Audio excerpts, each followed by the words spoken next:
Saying good afternoon, ladies and gentlemen. Welcome back to our final presentation for today. And it's a great pleasure for me to introduce you to the field director of Gobeklitepe, Dr. Lee Clare. Dr. Lee Clare got his PhD from Corbelled University. He worked on Neolithic topics since his early career, and the doctoral thesis on cultural change and continuity in the Eastern Mediterranean during the rapid climate change, assessing impacts of little ice age in the 7th millennium. You see, we talked about climate today. So this was one of his first scientific footprints here.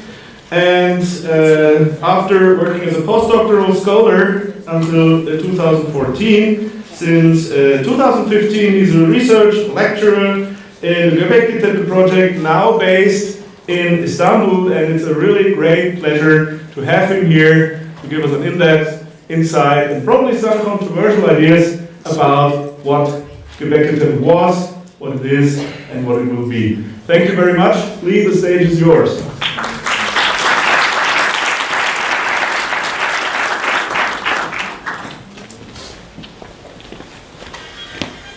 And what it isn't.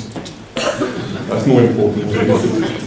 Okay, hello everyone, thank you very much for having me. I've had a great time these past 2 days, or 1.5 days.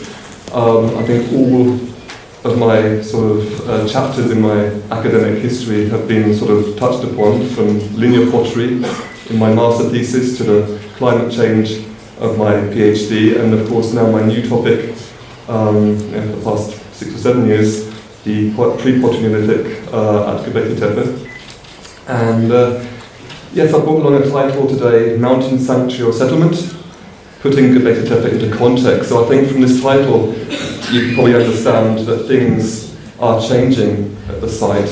We haven't got round to publishing too much about this so far, because of course, as you can imagine, these are quite new results, which need time to be written up and presented in academic, but also in popular science publications. But those publications are coming, and I hope soon that the paradigm that's been existing for the past years, decade or so, about Gobeklitepe being a solely ritual site can be put away, and we can now concentrate on what's new and what we now know about Gobeklitepe. Putting the site into its context. Okay, I'm not going to say much about this. We've heard so much already about the background to miniaturization, I can keep this very brief. What I do want to say is, because the topic is, Gobeklitepe in context, its chronological context and its cultural context. From a chronological point of view, we are with Gobeklitepe, and this is confirmed now not only through our identification of different lithic stone tools, but also from the radiocarbon ages that we have.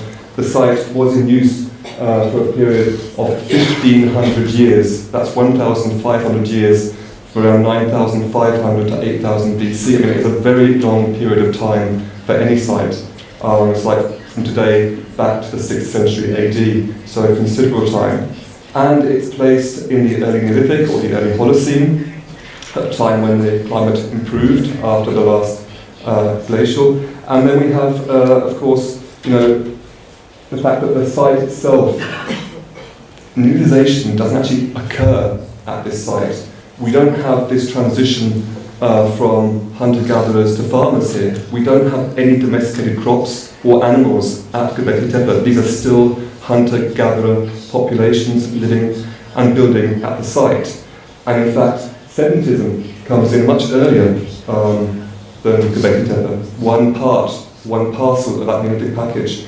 Domesticated plants and animals come in their morphologically domesticated forms around the mid-9th millennium BC, but are not, funnily enough, do not occur at Gobeklitepe. And of course, pottery comes in at around the beginning of the 8th millennium BC, and is also, of course, not found at Gobeklitepe. So we're in a very early part of this transition, an experimental phase of the Neolithic, often referred to as the pre-pottery Neolithic A, and early pre-pottery Neolithic B, whereby these terms themselves are based on a Southern Levantine chronology.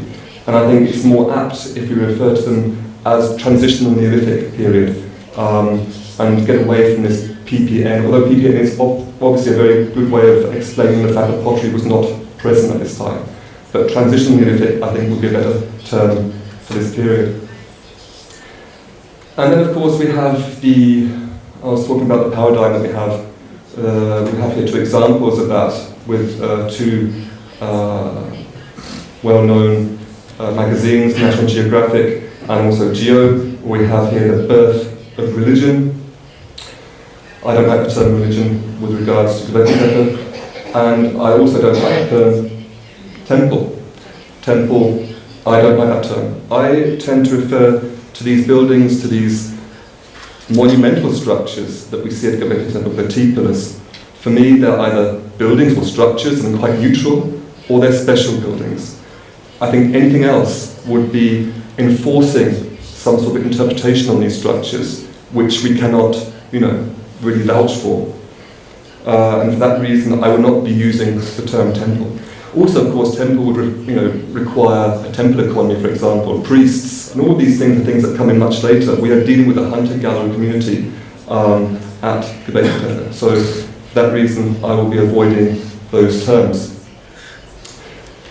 I think we all are aware where the site lies, to the northeast of Şanlıurfa, here to the north of the Hayat plain, which goes out down towards the south towards Syria, modern-day Syria.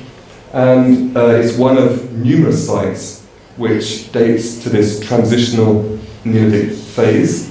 There are one or two sites, the blue dots here, where we have evidence for a previous late Epipaleolithic or Mesolithic period, and also PPNA, and then the green dots show the PPNA sites. So it's one of many sites that we know of, and only a few of these sites, or a small percentage of the sites that are known, are actually excavated. But again, you can see through these dots we have this fertile crescent, again recognizable in the distribution. So here we have the site back in 1995, before excavations commenced. As you can see, it was under farming at the time. It's a hug, so a tell site, with accumulations of archaeological deposits, which, as I said, accumulated on this limestone plateau, which you can see here, over a period of 1,500 years, from 9,500 to around 8,000 BC. At the time when the excavation started, you can see here there are walls, there are partition walls showing the fields of the local farmers. The local village, or the next village along, is the yerleşik village, which is about 1.5 to 2 kilometers to the west of the site. And you can see they had farming here, obviously, because the soil obviously was very good for the crops, especially in a landscape which is otherwise full of these limestone plateaus. The view from the site, obviously, for those that have been there and for those that haven't been there, here sort of a brief resume, as you might say. This shows you the views to the north, the east and the south. So I already mentioned the south, we have a Hayat plain stretching down in front of the site. We're at 770 meters above sea level at Gobeklitepe, and we're looking down here on the Hayat plain about 400 meters below, 300-400 meters below. And on a good day with good visibility on the horizon would be more or less where the Syrian border is. And then to the east, we have the volcanic massif of the Karacadar, also known from a study a few decades or so ago, which was able to show that the einkorn wheat, which was domesticated, actually grew here roughly contemporaneous with the Göbeklitepe site. And of course, the north, on a good day as well, you can have a wonderful view of the eastern Taurus range. And just a few days ago when I was there, the first snow had fallen, and I mean, you can also see Nemrud from here. So the view from Göbeklitepe is quite extraordinary. And of course, this is probably one of the reasons why the site was chosen for the location of this prehistoric site. More about that later. let's just go through some brief sort of milestones in the research history of the site. You can see here, I think we've heard this before in the presentation that we had this morning from Nejmi, that the site was discovered in the 1960s in the frame of a survey project, which at the time was undertaken by the University of Istanbul and the Orient Institute at the University of Chicago, and those names associated with that study are, of course, Braidwood and Halep Chamber. And in the course of their survey of southeastern Turkey at this time, they came across numerous sites, and Göbeklitepe was one of them. But at the time, they decided, in fact, to excavate at the site of Çayönü, and Göbeklitepe was more or less forgotten, or was forgotten, until the mid-1990s, when the site was rediscovered, you might say, by the later Kazabashkana, the later excavation director, Klaus Schmidt. But in the mid-1990s, when he arrived, he realized that he was looking for a new project, by the way, and when he arrived there, he realized that a lot of the material on the surface of the site, combined with the description provided in the publication of the survey project, he realized that the site was comparable to Nerali, which was the first Tiepler site excavated in the region, now submerged under the Atatürk reservoir, which had been excavated by Harald Hauptmann. And of course he realized the significance of Göbeklitepe, and excavations were started there in 1995 under the directorship of the Schandauer Museum, with Harald Hauptmann as advisor and Klaus Schmidt as field director. And in 2006, Klaus Schmidt then became the excavation director of the site, and excavations obviously continued until he passed away in 2014, at which point I came in, but and the excavation directorship returned to the Schandauer Museum. But in 2011, I want to point out that the site was also put on the UNESCO World Heritage tentative list. Now, here again, I mentioned here that the excavations were extended to the Northwest Mound in 2009. So the early excavation of the site took place here in this part of the mound, in the southeastern part of the mound, often referred to in the literature by Klaus Schmidt as a main excavation area. It's actually a depression or a hollow. The site itself is made up of a sequence of mounds or knolls and hollows or dips. So here we have a mound, here is a dip, and another mound, another dip, another dip here, and a mound over here. Here's a mound, sorry, here's a dip. So it's not a symmetrical site. It covers 9 hectares, and as I said, the excavation started here in this part of the site, and then in 2009 moved over here it was actually to test a hypothesis that Klaus Schmidt had, that he realized that the monumental or the special buildings that he discovered in the dip were accompanied by rectangular buildings on the mounds, and he wanted to check whether that was also true of the other hollows and the other mounds. For that reason, he started excavating in the northwestern part of the site, and it was confirmed in the northwestern dip or hollow. He found then building H, a special building with large T-pillars, and on the mound, rectangular structures. So from 2013-14, the application, to 2018, the application process of the inscription of the UNESCO site was underway. It involved obviously a lot of work on the part of the Ministry of Culture, the Department of Heritage, and with support from the project. And of course it involved preparation of a site management plan and various other aspects. And the actual physical preparations of the site also included construction of permanent shelters, 2 permanent shelters, which were constructed in 2017-18, at a time when the site was actually closed obviously to the public because of the, it was a building site, literally. And but it was good to have that building site because it's provided us with insights into Göbeklitepe, which we would never actually have had before. Because of course, in the course of the building work, we had to secure the foundation points of these 2 shelters had to be excavated. They couldn't drill into the archaeological deposits, obviously. We had to remove those archaeological deposits, which gave us insights into the lowermost levels of the site, of the mound, and delivered us with the new insights we have today, which I'll be talking about in just a moment. And then in March 2019, previous to that, of course, we had the successful application, and in July 2018 we became a World Heritage Site. In 2019 it was declared that this year would be Gobeklitepe year, so we've had a very busy year. And in March the site was officially reopened, and since then we've had a very high influx of visitors to Gobeklitepe, of course helped by various media. I myself have been travelling around lots, talking at various travel fairs and doing various speeches.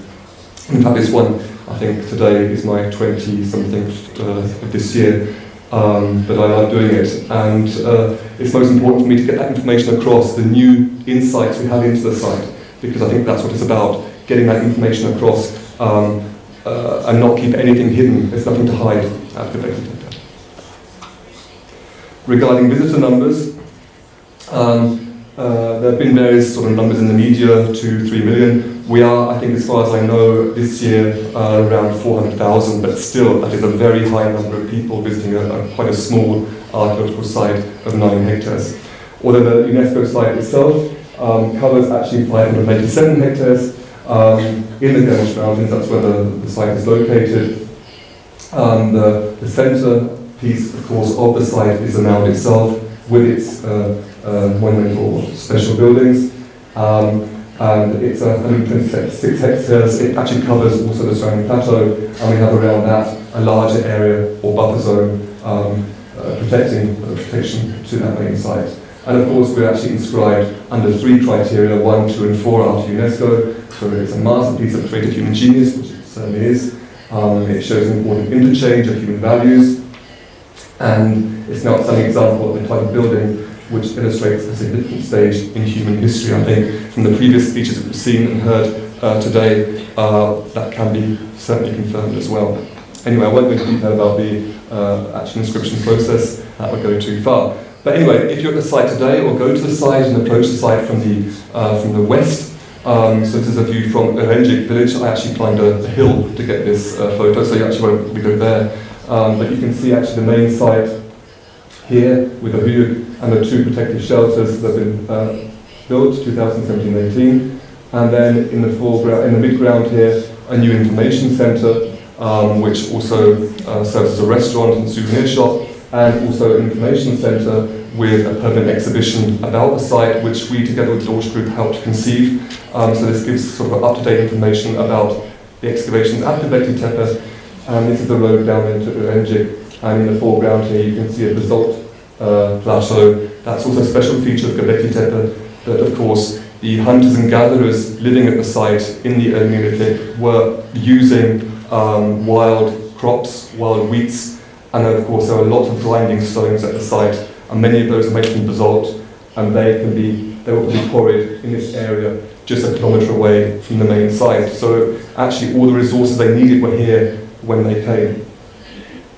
Of course, very important factor for the choice of any site. So far, a total of 8 special buildings have been excavated at Gobeklitepe. They're labelled A through H in the order of their discovery.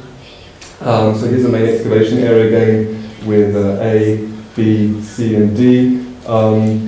E is on I'll show you a plan in a minute. G is over here. But you can see that I'll go into the characteristics of these buildings in a second, but here are a few shots of B, C, and D. This is where they lie. This is an old photo, an aerial photo from before the construction of the new shelters. But we have a preliminary shelter, a wooden shelter in here, which was built in 2013. Under here is the main excavation area, which you saw here. So here we have A, B, C, and D. E is over here on the western plateau. F is on the mound here. G is over here, and H is the new one that was last discovered in 2011, I think, or 10, by Clare'in in this northwestern depression. I don't know the word depression, hollow is perhaps better. Of course, it's been said and reported in a lot of the literature, especially also by Clare'in, He had some geophysics and georadar done at the site in 2013, also before that. And it's often reported that at least 20 further structures await excavation. This, I mean, I can't count 20, I don't see 20 on this picture. And I think we have to be very careful about the interpretation of these geophysical pictures, geophysics results and georadar results. I mean, we could be seeing here, obviously, it does make you think of another round, oval, special building. Of course, this one would be absolutely, this is actually where our offices are now, our field offices, our containers are. But this is C, and C has a diameter of 30 meters. So if this were a special building, it would have a diameter of 60 meters. I mean, even that's taking it a bit too far for Göbeklitepe even. I think we need to excavate, really, these areas to find out whether these are actually monumental buildings. I don't think we need to do that yet. I think we could have, obviously since 2013 there's been some progress with the technology, and I think we could do another geophysics, georadar session, and perhaps we'd see things a lot clearer. The thing is that makes me doubtful is that over here in the northwest depression or northwest hollow, where we have building H is actually not visible here. This isn't H is smaller, and it's actually in this area here. So it's actually not what we're seeing on the picture. Perhaps what we're actually seeing here is more or less a limestone plateau, could be, but it doesn't have to be buildings. So extreme caution when you read at least 20 unexcavated buildings of these dimensions and special buildings. I wouldn't go along with that. I'm very cautious where that's concerned. Then again, the site's only been partially excavated, so, but as I say, unknown number of buildings, special buildings still lie unexcavated. Okay, let's get to the characteristics of these buildings. Now, as you know, and as you've seen also in the fantastic installation upstairs, these buildings are round oval, generally, in shape, in the ground plan. And at the centre, we've heard this, that's a repetition bit, but I'll go through it anyway. We have two T-pillars, two large T-pillars in the centre, which can be up to 5.5 metres in height. And around that, smaller, up to a dozen smaller T-pillars, which are actually incorporated into the walls. Excuse me. Now, it's important to mention here the number 12, Nejmi did mention it, but we shouldn't forget that none of these buildings, special buildings, has been excavated in its entirety. So there could be another one sticking somewhere that we haven't found. And apart from that, these buildings, as we'll see, are also multi-phase buildings, which means there's a lot of rebuilding going on. Not one of these stones, as far as we know, is in its original position. Things are moved around. I mean, these are long-lived buildings, as we'll see, and things are moved around a lot. So the number of T-pillars that were actually in the buildings themselves is unknown to us. So caution again when we talk about the number of pillars in the wall and any interpretations regarding that number. And of course, another important fact, the T-pillars were never freestanding. It was never a freestanding circle of stones. These were definitely buildings, and the pillars are incorporated into the walls. Sorry. A dry food. So next slide.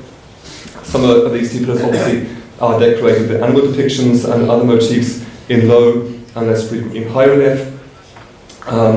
As we also heard, a lot of these pillars, or some of these pillars, carry sort of low reliefs of human characteristics, human features. So here, the hands on the stomach we heard about earlier, the belt, here with a belt buckle, and a loincloth of fox fur. And within the buildings, of course, we have benches into which these figures, or human figures as we now know, will probably set. And as we've also heard, these buildings became sealed after some time, the end of their use lives. And this fill was crucial for the preservation of these buildings. But whereas we've already heard that these buildings were treated much like a dead person and were intentionally backfilled, we now know, at least for building D and for the buildings actually in the main excavation area, that this interpretation is probably wrong, and that we are in fact dealing with erosion, and that the buildings actually were not ritually buried by groups of people coming in, motivated by feasting, and brewed beer to make them work. This was really just a question of slope pressure, slope erosion, and landslide events. So where are these people coming from? We heard they're coming from the surrounding plateau. That's true also. We saw a wonderful example from Clare'in, the new site under excavation by Nejmi Hoca. Here you can see a similar picture from the plateau at Gobeklitepe, where we have another carved T-pillar in its quarry situation. And this, had it been finished, it would have been at least 6 meters in height. And it's lying, as I say, in this area about 200 meters from the main site, which you can see over here. And this area in front has also been removed, quarried, so they are taking stones from here as well already. Why this one was left as it was, we don't know. Perhaps it broke during the quarrying, we just don't know, but it just is a fantastic example of the quarrying that's going on at the site, and we also have other negatives around the site where further stones and blocks were being quarried.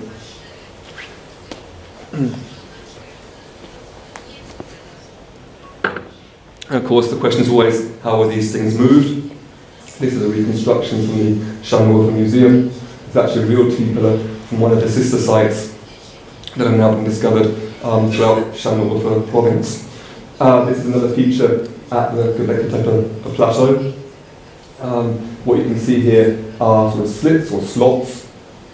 A large limestone block was taken from this pit, and these will be used to put in the wooden stakes to actually prise the limestone block out of position and to drag it out. Of course, limestone is quite a soft stone at the site, and also it comes in layers, so it's easy to sort of split. So it was the interpretation of reconstruction provided in 2011 by National Geographic, where it was interpreted, Göbeklitepe was interpreted as a solid ritual site with intentionally backfilled monumental buildings. This is a present reconstruction based on recent research. It was produced in 2017.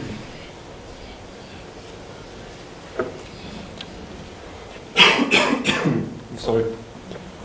And now we're actually believed to be looking at long-lived special buildings which were inundated by eroded slope material at a joint domestic, you can see the houses here, and ritual site. So we're going away from this sort of special mountain sanctuary interpretation of Göbeklitepe towards a more, the ritual being part of the domestic, or together with the domestic at the one site. I'm not going to go into these different aspects. I think I'm going to start with the monumental buildings or the special buildings themselves, and then go on to the new evidence for domestic activity at Gobeklitepe. So here we have a reconstruction provided by my colleague Moritz Kinzer, who's the building archaeologist at the site. And this is how he actually reconstructs sort of the first phase of the building activity of the special buildings at Göbeklitepe. Interestingly, here you can see the stepped appearance of the limestone plateau. Often you read in literature, in the older literature, that the mound at Göbeklitepe is 15 meters in height, 15 meters archaeology. Now we know, thanks to the deep soundings we did for the roof shelter construction, where we had to go down to the bedrock in many sort of locations, we now know in fact that the underlying limestone plateau is stepped. So it's not 15 meters of archaeology. It could be 3 or 4 at the top. We just don't know. But it's stepped. This stepped limestone situation is common. It's a natural phenomenon. If you look around at the other hills surrounding Gobeklitepe, you can see it. But also it could be a result of quarrying. We can't rule out they're actually quarrying at this location and actually making these steps themselves, or at least accentuating these steps in the quarry, and actually using those steps as a means of supporting the building which they then built. And also it made more sense because, if I'm going to make a T-pillar of 7 metres or 6 metres in height, I'm not going to drag it from 200 metres away. I'm going to get it from where I'm standing and build the building there. So that makes more sense. I'm not saying that people are lazy, but I'm saying it makes more sense from a work perspective. And you can also see here the sort of huts we've got here, domestic going on, but I'll come to that in a second. So we heard earlier on about semi-subterranean buildings. No, I think these buildings, well, they're sort of semi-subterranean. They weren't actually dug into deposits that were already there, but they used the limestone plateau, and the accumulations around them, they came later. The site was not dug into an older archaeological site, older deposits, but that the earth accumulated around the buildings in the course of time. I think Klaus at one point refers to a layer 4 at the site, and this layer 4 was his sort of Urtel, or his sort of nucleus tell, which we now know didn't exist probably.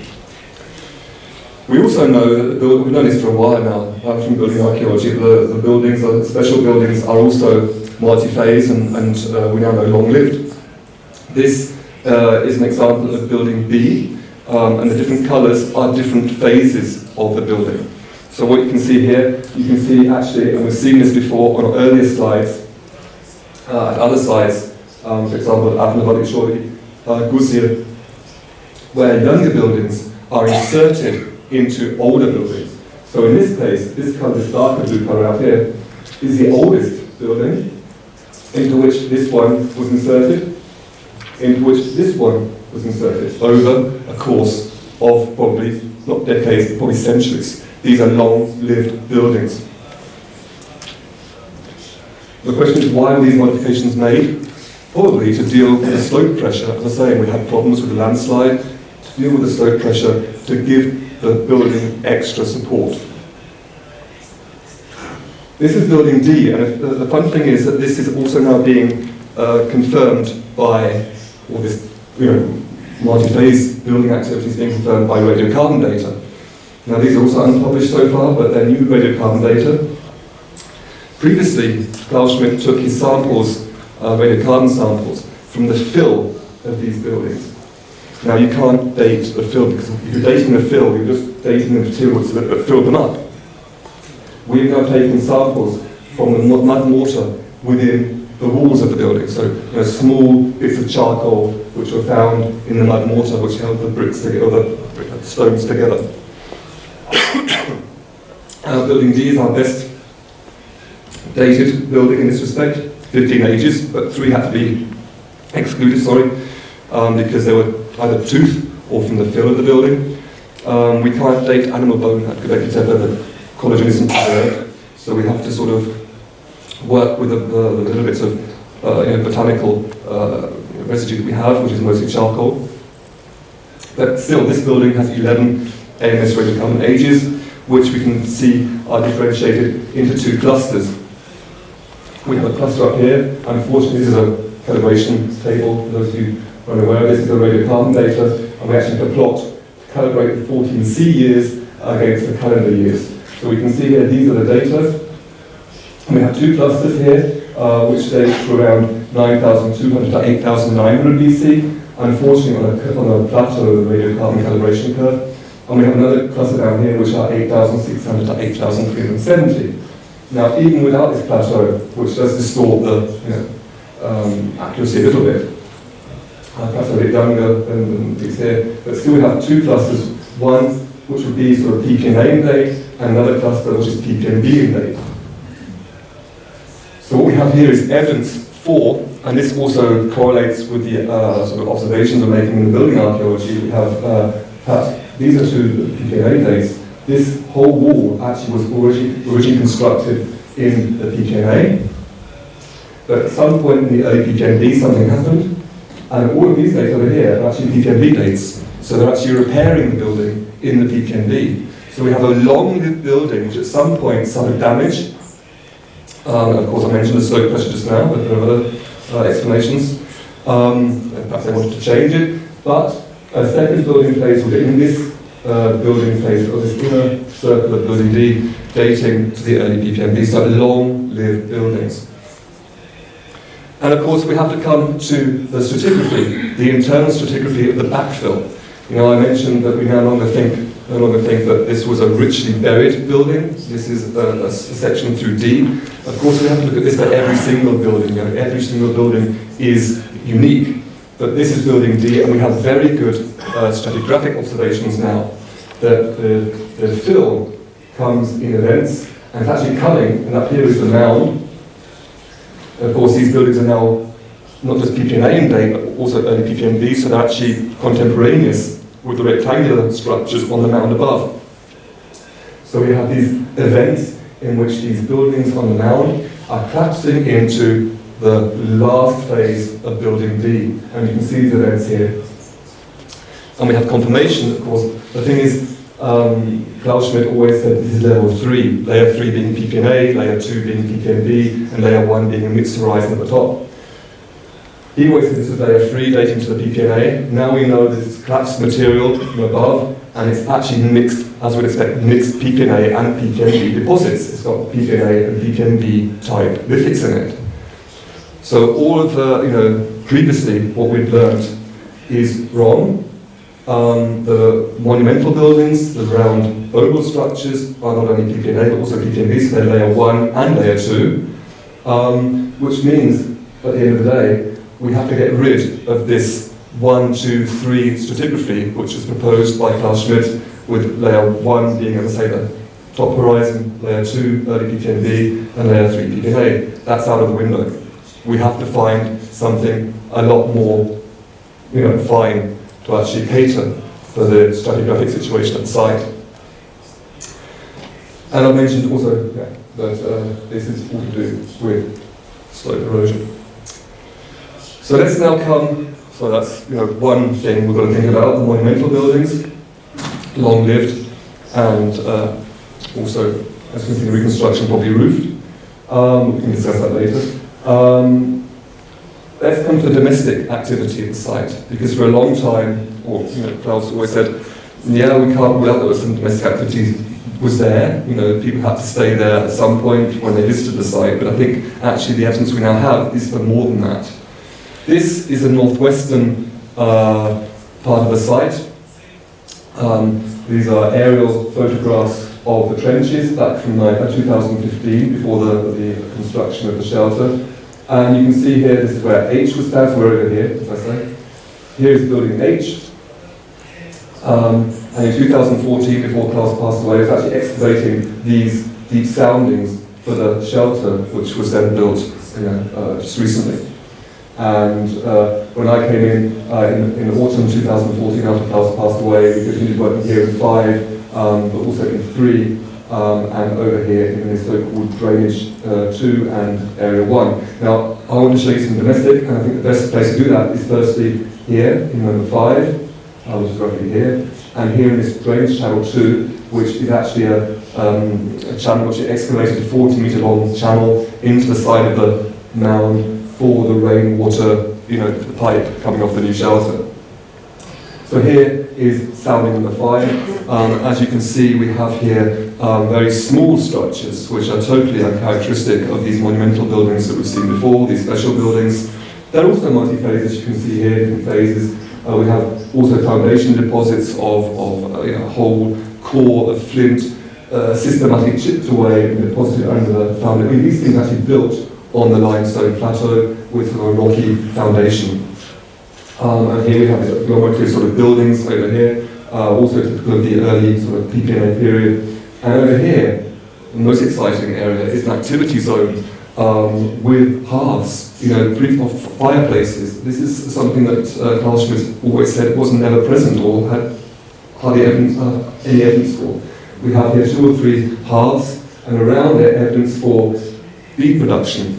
We have production of stone beads and bone beads, small bird bones being used and worked to make lovely beads, also stones being worked to make beads. We have a high density of bone tools. Bone tools occur only at the site, but not in the frequencies in which they occur in this part of the site, in this activity zone. And if you compare it This is Jebel Ahmar, which is a site here in northern Syria, excavated by Daniel Stoller. Her publication from 2015 shows a similar domestic site. I mean, the comparison is quite uncanny. So we're actually dealing with, obviously, with a PP&A settlement. And this is the drainage channel I was talking about, drainage channel 2. This was excavated quite recently in 2017. And we had to dig a long 40-metre long trench, 1 metre wide, down the side of the slope for the rainwater pipe that's coming down off the new shelter. And at the bottom, we have a tank area where big tanks are put for the water collection. And it was in this channel that we found actually a total of 8 further PP&A round structures, which you can see here. Of course, it's very difficult to interpret, it's a very small area, but still we have evidence for multi-phase buildings, we have evidence for hearths, for middens, so rubbish dumps going on here, and we have to expect that this is contemporaneous with the buildings we saw just now in area number 5. So things are changing. We've got very, very good evidence. Although we haven't got radiocarbon dates for these buildings and structures yet, the samples are there, and they're waiting to be processed, which is we're very much looking forward to. I've also heard about this transition from round to rectangular, round being characteristic for the PP&A, so from 9,500 to about 8,700, and about that time, 8,700, we have these rectangular structures coming in. And I was very intrigued just now to see the slide on Nejmi's PowerPoint where he showed us a structure at Gusia where a rectangular structure had been placed within an older round structure. We have something similar as well at Gobeklitepe. Firstly, building A would appear also to be a rectangular structure placed within an older round structure. But up here we have another building, room 16 in trench L980, where Klaus Schmidt excavated, but he didn't actually go down to the floor at the time.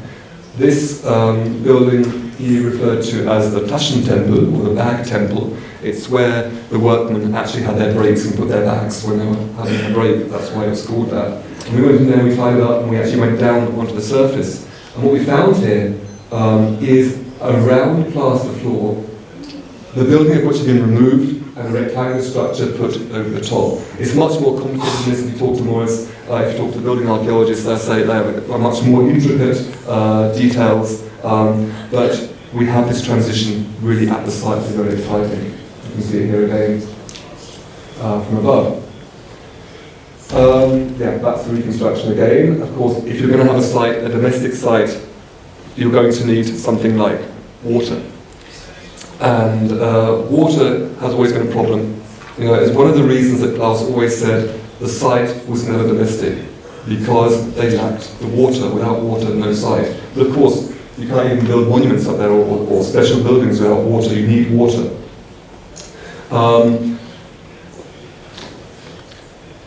Actually, I've got a bit too early. Let's stay with the domestic. We'll get back to the water in a second. Sorry, I haven't got a little thing up here. Another, before we go on to the water, this is another domestic building here, over here. This is space 8. You can see the characteristics also of, actually they're quite frequent, this building type, we could call it. Again, we have a pillar here, a T-pillar, we have a bench, and we have various, a niche up here. It seems to be a building type which we're now seeing at Gobeklitepe. And most importantly, this is a schematic view of that. Probably there was an upper story. So we're looking at the basements. Please, when you're at Gobeklitepe, don't just look into towards the special buildings, the round ones. Please turn around here and look behind you. Look at the rectangular buildings, because these are exceptionally important. It's a cluster. Really, if you look to other contemporaneous sites, early PPMD sites like Nevali Chori, they're very sort of small settlements. If all of these buildings that you saw here, you see here, were all contemporaneous, which they probably were to a certain extent, because they're building, they're sharing walls to a certain extent, we have a flourishing settlement. So we're going from a PPMA settlement with the round structures to a quite flourishing PPMD settlement with multi-story buildings. This we shouldn't forget, and this is really something we have to catch up on that hasn't been given the attention it has deserved in the past years. And of course we have grinding stones here, and this probably comes from floor collapse or ceiling collapse of the buildings, so a lot of the activities were probably taking place outside on the roofs of the building, like later in Chateauneuf. We come then to, okay, we're going to the burial now. So we'll come back to the water at some point. I think I'll put it on the future slides. Another thing that actually confirms the domestic at Gobeklitepe is, of course, the presence of the people that live there.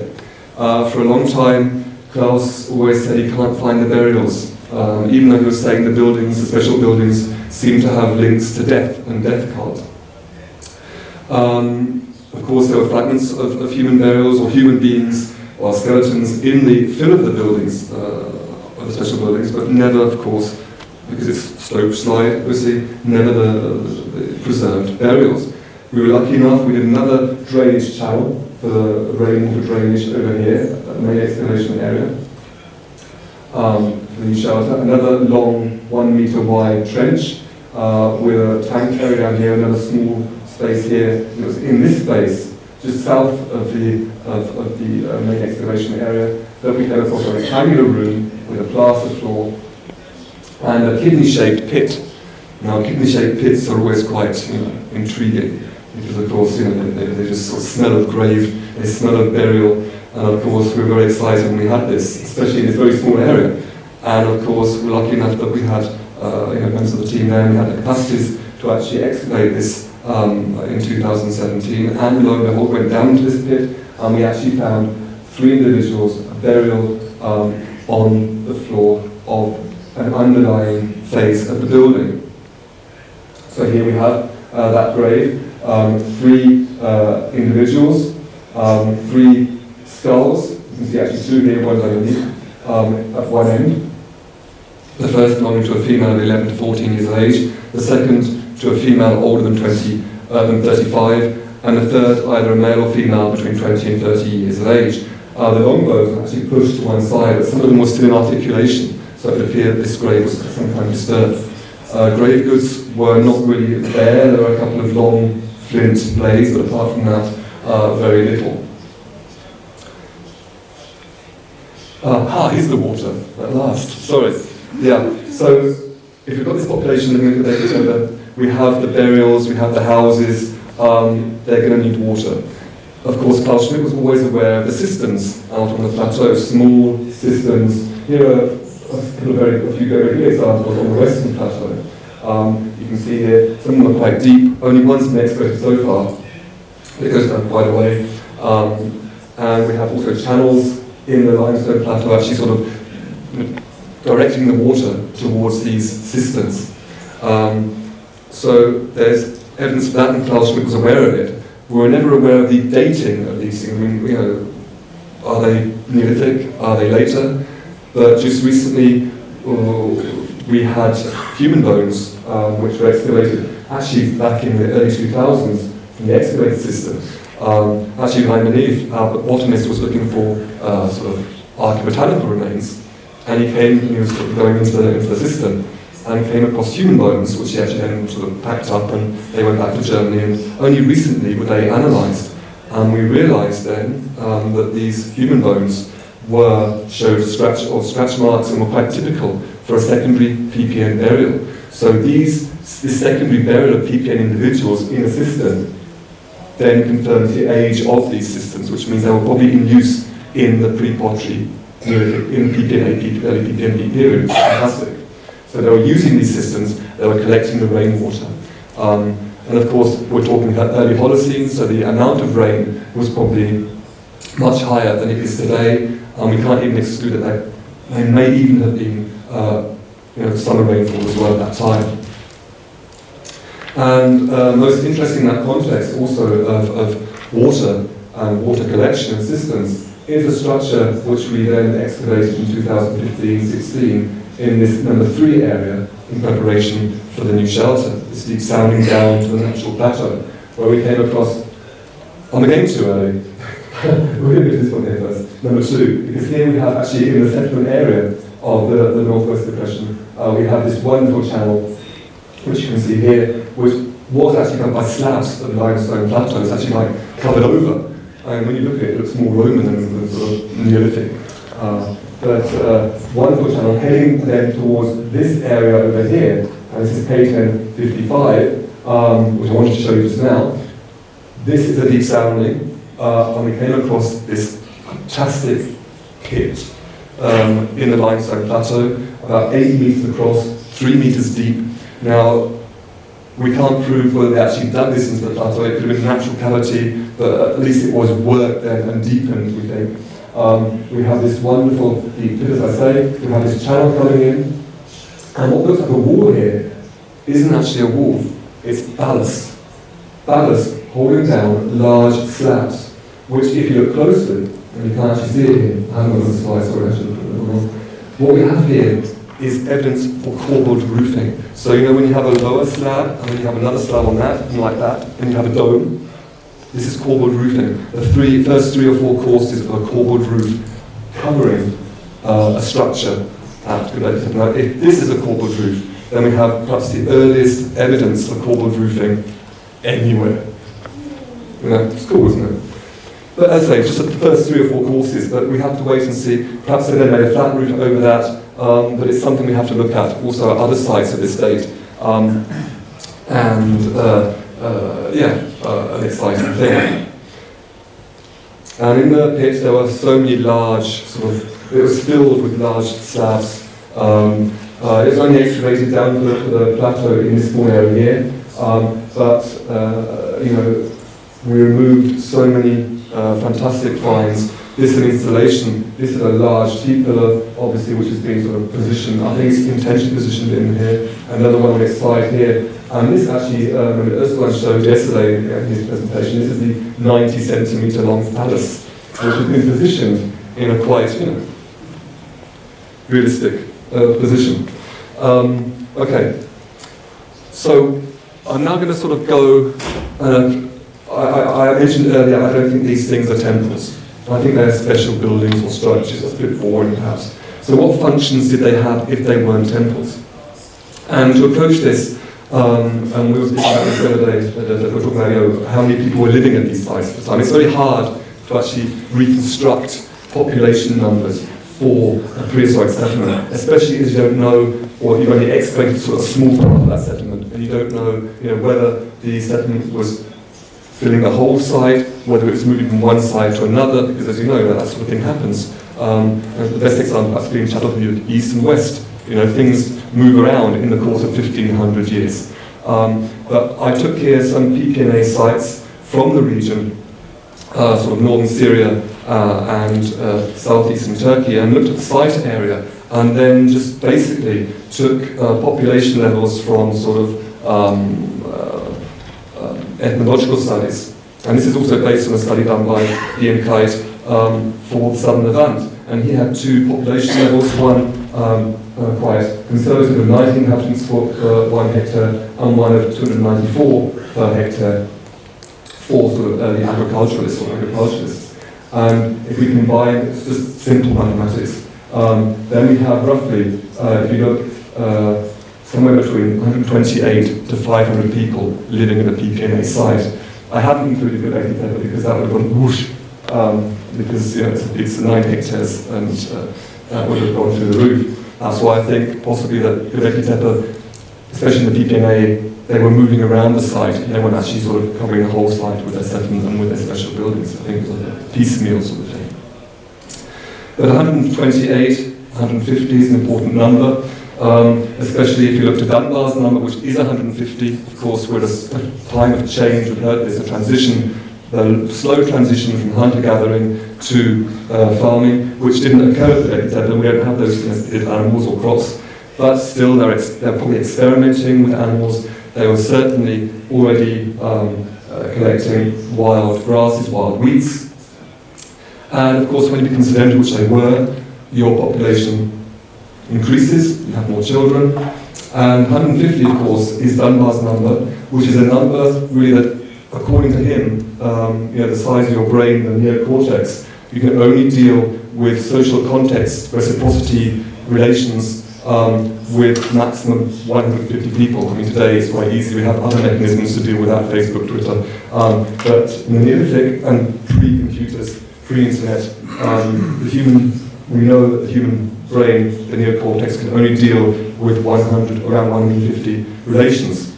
And of course, if that number increases, as it would have done at the time, you are faced with various challenges. And what are the challenges of the early Neolithic in this area? Firstly, of course, because you can't keep track of everyone, you have a disintegration in social cohesion due to population growth.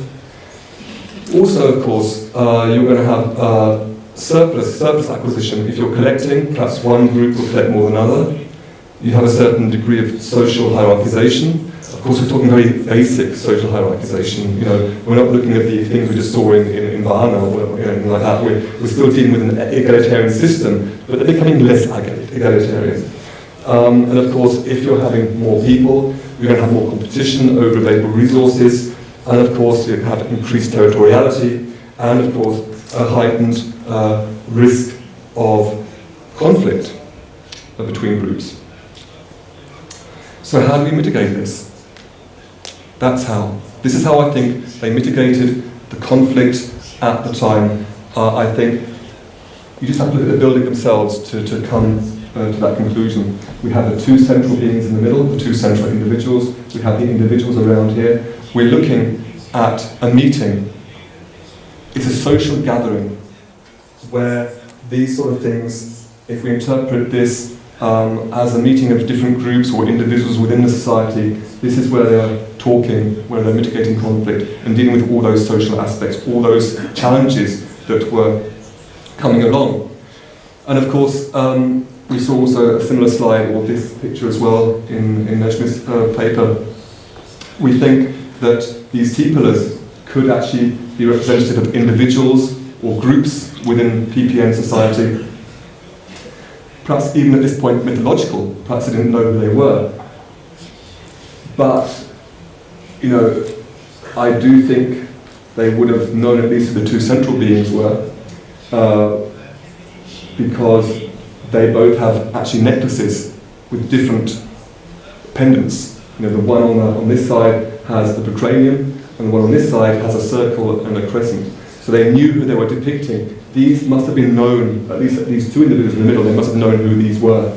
And then of course, I think they probably knew who these were as well. Which makes us think of ancestors.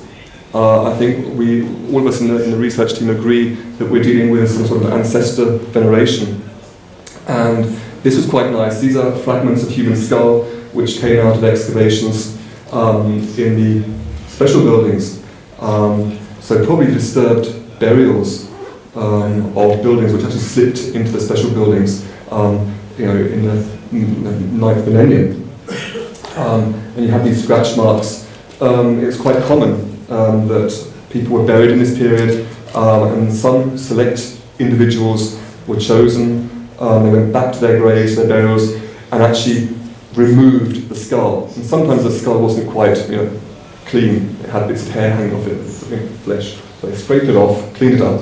That's what the scratch marks are. And these ones actually have deep grooves in them as well. And the interpretation is that these could have served as a means of actually tying them up and hanging them up. The thing is the lower jaw, we actually have lower jaw pieces with this sort of grooving as well. And of course, if you don't have a string around here and you have a skull, the bottom jaw drops off.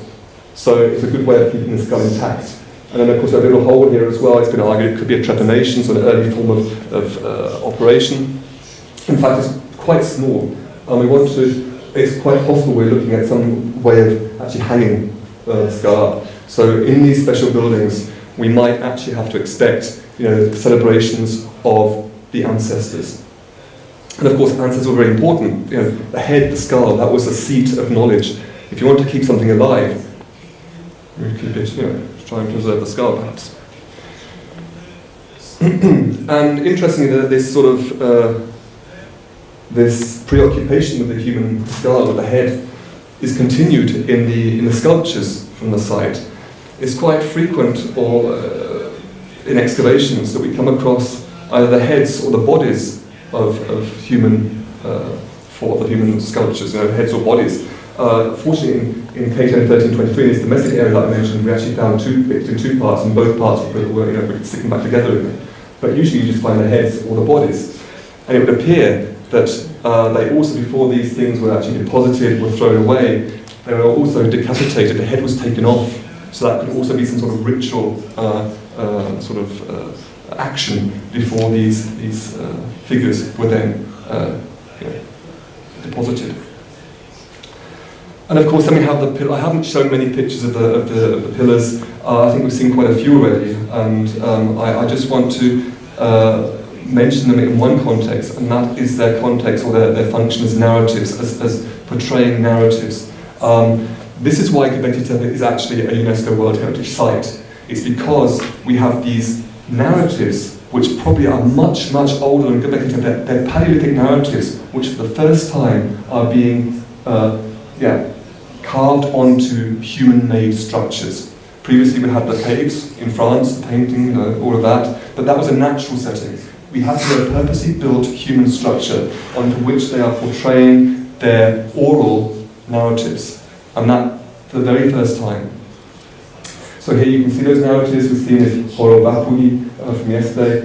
All of these animals on. We've got leopards, we've got snakes, we've got cranes. And the interesting thing is that I think is very, very fun. Down here we have the snakes, but actually it looks like water with a crane standing in. And actually playing with the imagery as well. And there are other examples of that in building D, in building H.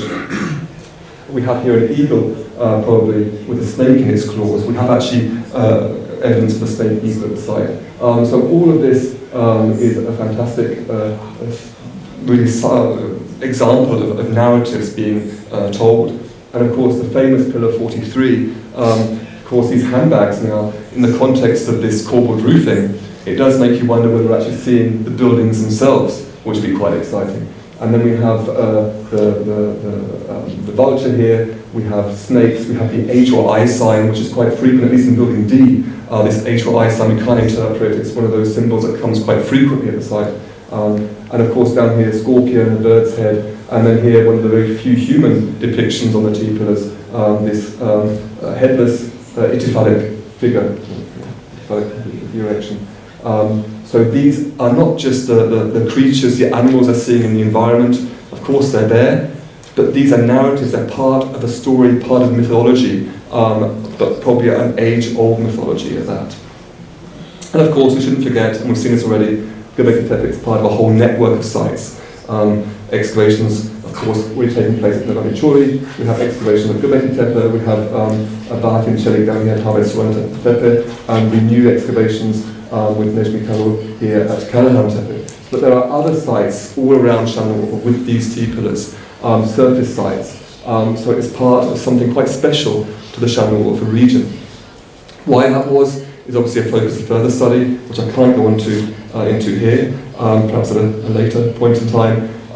But what happened to Göbeklitepe, to the symbolism from that site and later? Did it continue? Yes, it did.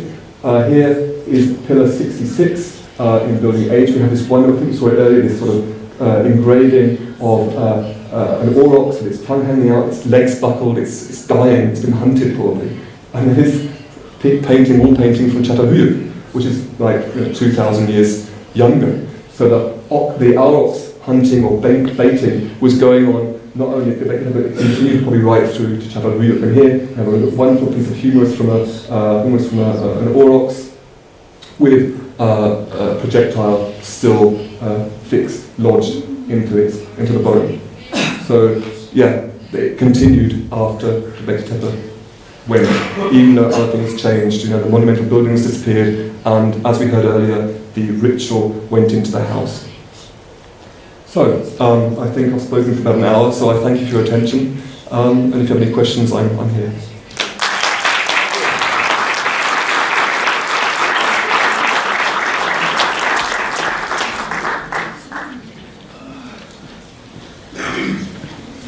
Rigoja, thank you so much for this wonderful presentation.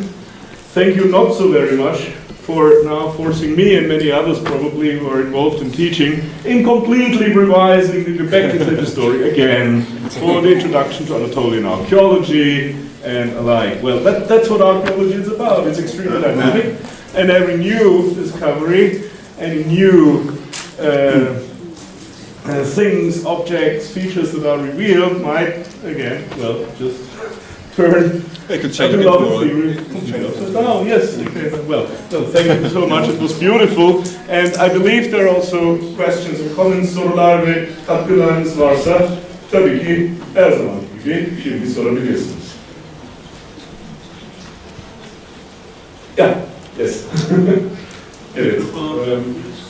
Mikrofon Biraz söylüyorsa böyle de konuşabilirim. olabilir.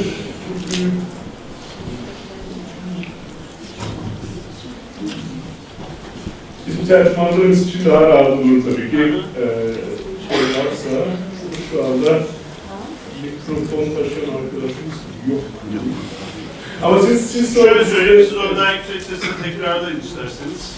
Tercümanların da duyması için. Olur, tamam.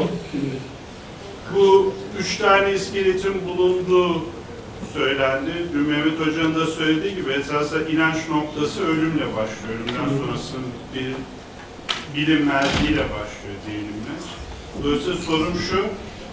Bir, bu bulunan iskeletlerin yaşı tespit edildi mi? İki, kasıtlı bir defin söz konusu mu? Yani orada bir ritüelle mi gömülmüş durumda yoksa gelişikler mi bulunan iskeletler? Bu konuda bir about the skeletons, whether there is contextual information about the way they were interred, the way they were buried. Okay, I mean, the burial is quite fresh. I think we haven't actually had a chance to publish it yet, and the work is ongoing. But it's a characteristic burial for the PPM period. I think that's all I can say at the moment. I mean, we have these preliminary results. As for gender, it's quite nice to have a female predominancy in a first burial from a highly sort of male charged symbolically seen site. But it doesn't differ to any extent from burials that we see, for example, at Göbeklitepe, where there's so many. I think it fits in with that pattern. So.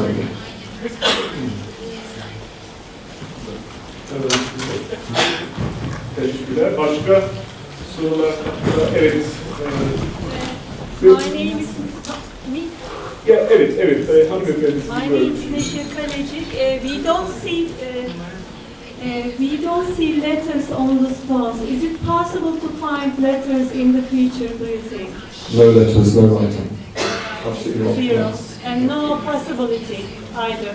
No whatsoever? No possibility. No possibility. Absolutely no possibility whatsoever. No. Hocam. Up to now, it is believed that You can also use the microphone for the interpreters. up to now, Thank you. it is believed that the structure has been covered with soil by humans. But as if I did not understood incorrectly, now this view is being changed. You believe that natural erosion could have covered the hill. Did I understand You correctly? understood correctly. Of course, as I mentioned also, we have good evidence that in the main excavation area for buildings D and for C, and probably also for B, but of course we have to consider each building individually. We're going to be very careful about this. But the evidence for those buildings in the main excavation area at the moment, it does appear that the erosion and a slip of the slope with the structures of buildings on top of them has actually led to what we find filling the buildings. And if you look at the fill of the buildings, it's actually a lot of limestone rubble mixed with bits of flint, with animal bone. I mean, this is very important sort of insight we're having here, because of course the amount of animal bone found in the fill of the buildings was previously used as proof for feasting.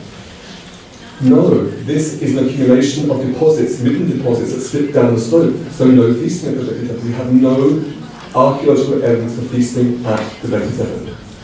So all the repercussions go along with that. Thank you very much. Yes, I think there's also a raised hand over there. I want to ask about the residential quarters. You mentioned shelters and also the rectangular buildings. So can they be described also as residential quarters, or are they something else? Do you have any interpretation about the Okay, the rectangular structures, obviously they are younger than PPMA. They're coming in a PPMD around 8,600, 700, but we know that from other sites. And we have, as I say, a transition at the Göbeklitepe from round to rectangular, which is quite nice to have as well. And I do think that these rectangular structures were domestic in function. What we actually see there, according to the building archaeology, is that the rectangular structures we have there are actually the basements. We have to accept that there was another story above that. And a lot of the activity was taking place on the roof. So I think it needs more study. As I say, we're in the early stage of studying this rectangular part of the site, because it hasn't been done before, in addition to the other things we have to do. But as I said, I think we have the possibility that we're dealing with a major PPMD settlement at this location in the first half of the 9th and the second half of the 9th in BC. Yeah. shelters? The shelters that I mentioned, that's these things here. Those are the modern shelters. They're also like people live there, or is it for team building or something? Could you please repeat your Is it question? used for like actually living in those shelters, or do they use it for making tools and things like Which that? No, they're not. Like a No, turkey? the Not the modern. These are modern. These are modern shelters for the visitors and the protection of the site. Yeah. The small structures. The small The structure. rectangular structures, The or the small round ones, the function of those, I mean, it's hard to say. They're very small, obviously, just a metre 50 in diameter. Possibly storage, but we just have no evidence for storage facilities at the site. That would actually fit quite well as storage. Thank you. Yes, there's a raised stand over there. Is that move down? Back to you, Rachel.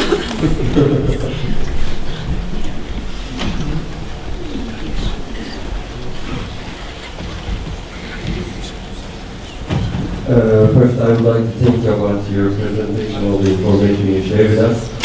I have a question, but this question might be a little bit old. I don't know, like, if it's old or not. Just, I was wondering, do we have any clue about the language that is spoken in Göbeklitepe? Any kind of clue? Apart from knowing they were speaking the language, they're quite intricate. I mean, judging from the narratives, you can't transmit a narrative like that without having some sophisticated language, so I have no problems with that, but as to what it was, impossible. Thank you. Unless you have a better answer there. First, the way down. Yes, there is another raised hand, and then first row. Öncelikle sunum için teşekkür ediyorum. Oldukça faydalandık. Benim aklıma bir soru takıldı bu sizin anlattığınız yeni yaklaşımlardan sonra. Biz Göbeklitepe'nin avcı, toplayıcı bir toplum zamanında Neolitik dönemde olduğunu ve dolayısıyla daimi bir yerleşim olmadığını daha ziyade biliyorduk ilk çalışmalarla birlikte. Şimdi siz biraz önce hatta 2 katlı da olabilecek barınmaya mahsus evler olabileceğinden, hatta olduğundan bahsettiniz. Bu durumda burada daimi bir yerleşim olduğunu düşünebilir miyiz? Ancak eğer öyleyse de tarımda olmadığına göre bu sizin bahsettiğiniz nüfus yoğunluğu nasıl beslenebiliyor daimi olarak kalıyorlarsa eğer? Yes, so I just wanted to say, we are always talking about hunters and gatherers, but now we have solid structures. We were building for 2-story buildings, so these were the sedentary population, and how did they, what was the nutrition approach? Well, the same, also same as previously. We saw this wonderful example of a trap for the gazelles. I mean, this is also one of the reasons that the site was located where it was, I think. The fact that when you're looking down from Gobeklitepe, you can see every single movement going on in the plain. And you can follow the herds. You can follow not only herds, you can follow people. And I think for that reason it was exceptional. It's also visible from the plain itself, but that by the by. I think with regard to nutrition, subsistence, obviously they were hunting gazelle in groups, they were organised hunters, There were trained hunters, specialised hunters. We have specialists in society, not only specialists in hunting, but specialists in arts and crafts, in building, architects. We have specialists. I mean, I'm not sort of comparing to modern day, but they knew what they were doing. We have some sort of social hierarchisation. And I think the groups would have been hunting together. They would have been really getting the animals and making the most of the resources at the site, around the site. So yeah, the gazelle, aurochs, provides lots of meat, wild boar, all of these animals, and of course, most important, also all of the wild cereal, the wild wheats that we're using. The numbers of grinding stones we have at the site is phenomenal. So they were grinding, obviously over a 1500-year period, which is relative, but they were also using the dissolve. Dissolve was important, they were using grinding stones. So I think with nutrition, subsistence, it wasn't a problem, at least not in the early years of the site. Who knows what was happening in the later years? Perhaps it's one of the reasons that we then have this gradual transition to reliance on domesticates, and of course the site was abandoned, and I think the people would have gone down into the plain where farming would have been a lot easier to practice than up in the mountains. Teşekkürler. I think that if you wanted to ask or contribute here. One question that I've always asked myself when I'm doing my lectures and I work in the area is, why do we see at the end of the glacier this concentration of population as it was in that region right there? You know, why not 500 or 1,000 kilometers further east or west? I don't really know the answer to the question, but what I do know is that previous to Gobeklitepe, we have very little evidence in the Orpha region for what was going on. There are a couple of sites near Bodova, a few Paleolithic sites which were sort of, I think there was some collection done there in the 60s or 70s, I'm not quite sure, and small test excavations. But actually the earliest sites we have are actually in the Tigris basin. With like Gobeklitepe, Halamchemi, those are the oldest sites, which appear also to have contacts towards the Zarshan, towards the Iran. But actually, an answer to the question I don't have, but at least it wasn't at Gobeklitepe. Although we can't exclude that there was some epipaleolithic there. I mean, we have a couple of microliths and that, which might indicate that people. But I think the site itself was important throughout history, and it continues to be. You know, we're just another chapter. Thank you very much. Çok teşekkürler. Yes, another 2 questions here, over there.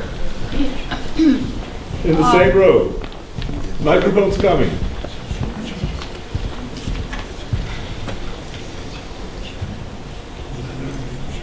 Well, thank you very much. Well, first, I'm very happy to hear the latest news from the site. Speaking of grinding stones, have you done any studies on the skeletons, the bones, for deformation due to hard work? That's one thing. And the diet studies, and any sickness. Okay. Isotope analyses regarding sort of diet that we haven't been able to do. We're at an early stage, this sort of thing will come later, and also the same applies to the sort of the joints, etc., where they've been working heavily. That will definitely come later. Of course, we do have limitations, but all the bones are physically there. They're pretty poorly preserved, the collagen is gone, and I don't know to what extent we'll have things like DNA or that sort of thing preserved, or isotopes preserved in the bones. I mean, this is something we have to sort of examine. But based on the radiocarbon experience of it well with the bones, I would be pretty negative in that respect, but I think we have to check. But so far we've had no, because we only have so few individuals, it's the first burial in fact, and you know, that will come hopefully later when we have a few more. Merhabalar, günaydın. İlk planın Göbeklitepe civarında yapıldığına dair birkaç kitapta yayın okudum ama onunla ilgili bir bilgi var mı?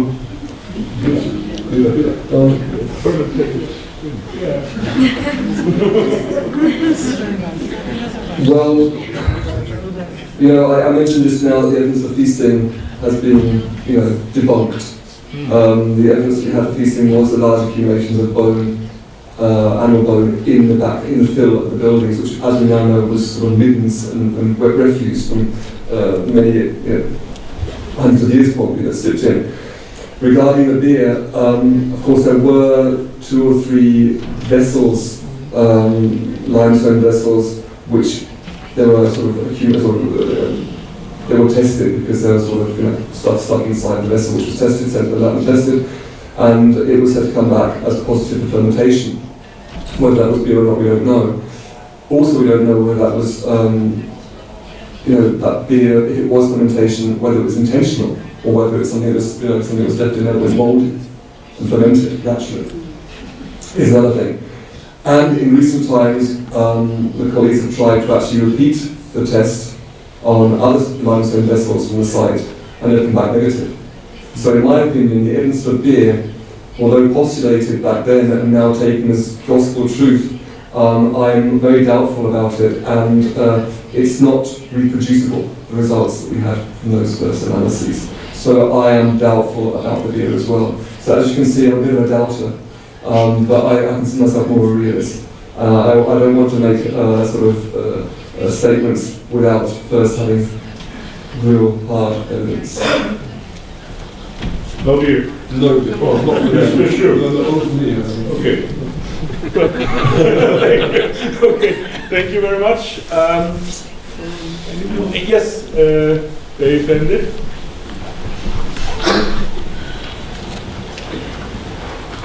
Why do you think they need more than one special purpose building? Why do they come together in different buildings? Wouldn't be one enough? This is interesting. At the moment, the thing is with the sequencing of the buildings, we don't know which one is older, which one is younger. We have indications from building archaeology. The radiocarbon dates that we have, the radiocarbon ages, are not high resolution enough to actually say that it was a plus minus, so it's very difficult, with that. But we think that the buildings, at least in the main excavation area, were more or less overlapping in their chronologies. So they were probably in use at the same time in different phases. Why they need more than one is difficult to say. There would obviously be it's been reported previously that certain buildings have different sort of foci when it comes to the animals portrayed. More snakes in one, more boars in another, etc. This obviously could be indicative that different parts or different groups within society was using a different building. Obviously, previously it was suggested that different groups are coming from different parts of the landscape and coming to the site and building their own monuments there, perhaps even in sort of competition with one another. Now I have to ask whether these buildings were being built by people doing pilgrimages to the site, or whether the people actually living there. It's difficult to say. Obviously, there were interests being paid for from more than one part of society. That's all I can say at the moment in my very cautious, artificial way. Thank you very much. Çok teşekkür ederim. Başka söz alan yoksa tekrar Türkçe konuşacağım. Öncelikle Clare tekrar büyük bir teşekkür ederim.